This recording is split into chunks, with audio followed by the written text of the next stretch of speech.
Hi friends, hi viewers, hi my subscribers. ఈరోజు ఒక చిన్న కథ చెప్తాను, వింటారా? ఎస్, ఒక పాము ఒక పావురం కథ. ఒకరోజు పాము పావురం దగ్గర కూర్చున్నదట. ఫ్రెండ్, నన్ను ఈ కొండల మధ్య నుంచి అవతలకి తీసుకెళ్తావా, ఈ కొండ నుంచి అవతలకి? సో పావురం ఆలోచించిందట, అరే ఇది పాము కదా, కరుస్తుంది కంపల్సరిగా అని కొంచెం ఆలోచిస్తూ ఉందంట. పాము కన్విన్స్ చేసిందంట ఫైనల్ గా, ప్లీజ్ ఎలాగైనా నన్ను ఈ కొండ మీద నుంచి అవతల కొండ మీద తీసుకెళ్ళు, నేను నీ మీద కూర్చుంటాను, అంటే నన్ను నీ మీద నుంచి నీ రెక్కల మీద కూర్చుంటాను, నన్ను అక్కడికి తీసుకెళ్ళాను. మళ్ళీ మళ్ళీ అడిగేసరికల్లా ఫైనల్ గా ఒప్పుకొని తనను క్యారీ చేస్తూ అవతలికి వెళ్తుంది అనమాట.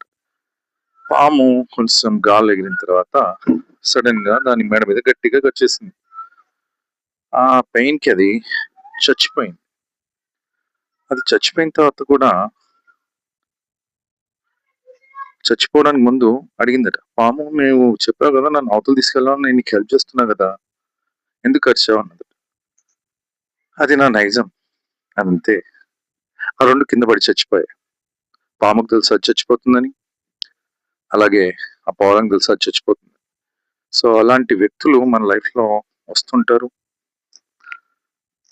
మనం వాళ్ళతో ఫ్రెండ్షిప్ చేస్తాం.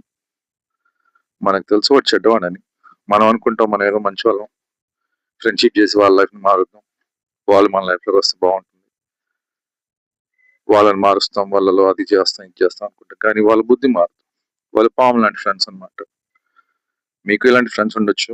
సో అలాంటి ఫ్రెండ్స్ నుంచి చాలా జాగ్రత్తగా ఉండండి. అవసరాన్ని బట్టి వాడుకునే వాళ్ళు ఉంటారు, అవసరానికి సాయం చేసే వాళ్ళు ఉంటారు. మనం ఎలాంటి ఫ్రెండ్స్ చూస్ చేసుకుంటాం అనేది మనకు చాలా ఇంపార్టెంట్. అప్పుడు మనకు హెల్ప్ చేస్తున్నాడంటే వాడు ఏది ఆశించుకుంటూ చేస్తుంటే కరెక్ట్ ఫ్రెండ్ అని నా ఒపీనియన్. సో నేను చెప్పేది మీకు అర్థమవుతుంది అనుకుంటాను. ఫ్రెండ్స్ అనే వాళ్ళు మనకు ఒక రకంగా సాయం చేయాలి, కానీ మన నుంచి ఆశించి ఒక ట్రాన్సాక్షన్ చేసుకోకూడదు. నేను నీకు ఇది చేశాను నాకు అది చేయి అనేది కాదు ఫ్రెండ్షిప్. ఒకసారి ఫ్రెండ్షిప్ చేస్తే లైఫ్ లాంగ్ ఉండాలి. అలాంటి ఫ్రెండ్స్ చూస్ చేసి ఫ్రెండ్షిప్ చేయండి. అర్థమైంది అనుకుంటా నేను చెప్పే కదా. Thank you. నెక్స్ట్ వీడియోతో మళ్ళీ వస్తాను. బాయ్.